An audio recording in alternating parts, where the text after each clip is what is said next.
থেকে ক্ষমতার ভারসাম্য সৃষ্টি করতে হবে, যাতে করে জবাবদিহিতা নিশ্চিত হয়। ক্ষমতার ভারসাম্য ছাড়া কোনো জবাবদিহি হয় না। এবং সেই দিক থেকে এই যে এক ব্যক্তির হাতে কেন্দ্রীভূত ক্ষমতাকে বদলে যাওয়ার জায়গা থেকেই রাজনৈতিক কর্মসূচি হিসেবে সামনে এনে আমরা লড়াই করছিলাম। তার অনেকগুলো প্রসঙ্গ নিয়ে এখানে আলোচিত হয়েছে এবং আজকেও দুটি গুরুত্বপূর্ণ প্রসঙ্গে আছে, যে প্রসঙ্গগুলো বলতে পারেন আমাদের দলের দিক থেকে আমরা বহুদিন ধরে সংগ্রাম করছি। তার মধ্যে হচ্ছে সাংবিধানিক পদগুলোতে নিয়োগের অথরিটি কে হবে, তার ফাংশনিং কীভাবে কাজ করবে, সেটা আসলে আমরা আইনের দিক থেকে নানাভাবে আরও ভবিষ্যতে বিস্তারিত করতে হবে। কিন্তু বাংলাদেশের অভিজ্ঞতায় নিয়োগের অথরিটি যখন সরকারের হাত থেকে একেবারে অনুগত লোকজন আসে এবং এই প্রতিষ্ঠানগুলো আসলে কার্যত সরকারের সব ধরনের অন্যায় অত্যাচারকে জাস্টিফাই করার, জায়েজ করার একটি প্রতিষ্ঠানে পরিণত হয়। সেই দিক থেকে আমরা বলেছিলাম নির্বাচন কমিশন সহ প্রত্যেকটি সাংবিধানিক পদে নিয়োগের ক্ষেত্রে সরকার, বিরোধী দলের বিচার বিভাগের প্রতিনিধিদের সমন্বয়ে একটা নিয়োগ কমিটি কিংবা নিয়োগ কর্তৃপক্ষ তৈরি করা, বাছাই কমিটি তৈরি করা, তারা সেই নিয়োগটা দেবেন, রাষ্ট্রপতির নামে সেটা নিয়োগ হবে। সেই দিক থেকে নির্বাচন কমিশনের প্রশ্নে আমাদের পূর্ণ ঐকমত্য হলেও অন্যান্য প্রতিষ্ঠান যেমন দুর্নীতি দমন কমিশন, পাবলিক সার্ভিস কমিশন কিংবা অডিটর জেনারেলের পদ, ন্যায়পাল বা মানবাধিকার কমিশন, এই ধরনের কমিশনের মতো পদগুলোর জায়গাতে আমাদের ঐকমত্য হয়নি। ডিসেন্ট অনেক দল দিয়েছেন, কারণ তারা সেটা সংবিধানে রাখতে চান না, তারা এটা আইনের মাধ্যমে করতে চান। কিন্তু আমরা নিয়োগ কর্তৃপক্ষের প্রশ্নটি সংবিধানের মধ্যে রাখার প্রস্তাবটাই আমরা তুলেছিলাম এবং ডিসেন্ট সহই সেটা গৃহীত হয়েছে, একভাবে একটা ঐকমত্য তৈরি হয়েছে এবং আমরা সেই বিষয়ে আমাদের এই কমিশনের প্রস্তাবে সেখানে ঐকমত্য রয়েছে। একটা বাছাই কমিটি সরকার, বিরোধী দলের বিচার বিভাগের প্রতিনিধিদের সমন্বয়ে তারা এই সমস্ত সাংবিধানিক পদে নিয়োগ দেবে। এইটা বাংলাদেশের গণতান্ত্রিক ভারসাম্য তৈরির জন্য অত্যন্ত গুরুত্বপূর্ণ একটা জায়গা বলে আমরা মনে করি। আজকে এইটা যদি কার্যকর হয় ভবিষ্যতে এই দেশে গণতান্ত্রিক ব্যবস্থা প্রতিষ্ঠার আমরা আশাবাদী করতে পারি। আরেকটি বিষয় নিয়ে আলোচনা চলছে সংসদে উচ্চকক্ষ গঠন এবং উচ্চকক্ষে নির্বাচন পদ্ধতি। এই বিষয়ে আমরা কমিশনে আমাদের শুরুতেই প্রস্তাব দিয়েছিলাম যে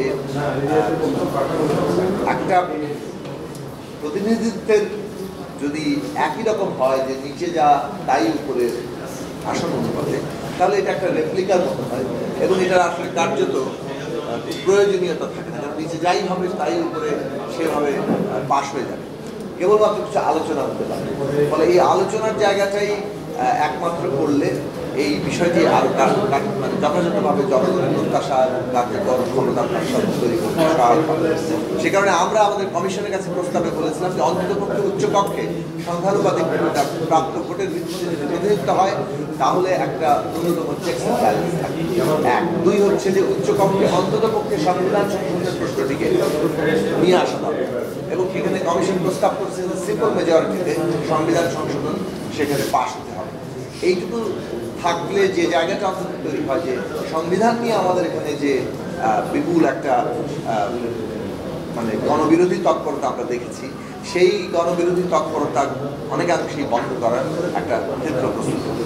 তা আমরা মনে করি যে উচ্চকক্ষে গঠন প্রয়োজন এবং ক্ষমতার ভারসাম্য সৃষ্টির জন্য সেখানে সংখ্যানুপাতিক কিংবা মোট প্রাপ্ত ভোটের অনুপাতে প্রতিনিধিত্ব দরকার এবং সংবিধান অন্ততপক্ষে সংবিধান সংশোধনের প্রশ্নটি সেখানে হাজির রাখা দরকার। যদিও অনেকে ভিন্ন মত পোষণ করেন, কিন্তু সংবিধানের প্রশ্নটিকে নানান দিক থেকে যতটা বেশি চেকস অ্যান্ড ব্যালেন্সের মধ্যে আনা যায় সেইটা আমাদের অবশ্যই চেষ্টা করতে হবে।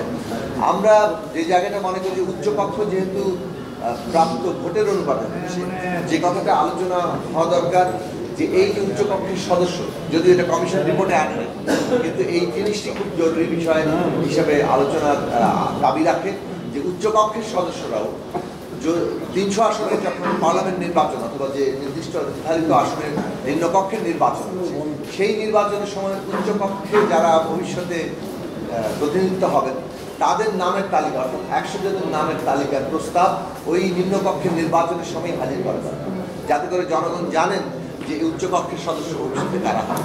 ফলে জনগণ যখন 300 আসনকে সদস্যদের জন্য ভোট দিচ্ছে, তারা একই সাথে উচ্চকক্ষের সদস্যদের নামও জানেন এবং তাদের ভিত্তিতেও তাদের ভোটের যে বিবেচনা সেটা কাজ করবে এবং পরোক্ষভাবে উচ্চকক্ষের সদস্যরা আসলে কার্যত নির্বাচিত হচ্ছে। এই জায়গাটি হয়তো ঐকমত্যের জায়গাটাতে যাচ্ছে না, কিন্তু আমরা মনে করি যে বাংলাদেশের একটা সত্যিকার অর্থে ভারসাম্যপূর্ণ উচ্চকক্ষ যদি আমরা তৈরি করতে চাই এবং কার্যকর আলোচনা চাই এবং আমাদের সব ধরনের সমাজের অংশের প্রতিনিধিত্ব চাই রাষ্ট্রীয় পরিচালনায়, নীতিতে, আইন প্রণয়নে, তাহলে এই ধরনের উচ্চকক্ষ যেখানে নির্বাচনের কালীন সময় একজনের প্রতিনিধিত্ব ঠিক করা এবং তার ভিত্তিতে জনগণের ভোটের ঘোষণা করা, উচ্চকক্ষের সংবিধান সংশোধন ম্যান্ডেটরি করা, সিম্পল মেজরিটি এবং ভোটের অনুপাতে সেখানে প্রতিনিধিত্ব নিশ্চিত করা, অন্তত পক্ষে এতটুকু আমাদেরকে একটা ভারসাম্যপূর্ণ জায়গা দিবে। আমি দুঃখিত সময় আমরা বেশি দিলাম, অনেকেই লাইনে দাঁড়িয়ে আছে, আমরা এই বিষয়ে আমাদের এবং আমরা আশাবাদী যে যতগুলো বিষয় ঐক্যবদ্ধ হচ্ছে তার ভিত্তিতে একটা জাতীয় সনদ তৈরি হবে এবং এটা বাস্তবায়নের একটা ঐক্যবদ্ধ পথ আমরা রচনা করতে পারবো। ধন্যবাদ। আনোয়ার ভাই।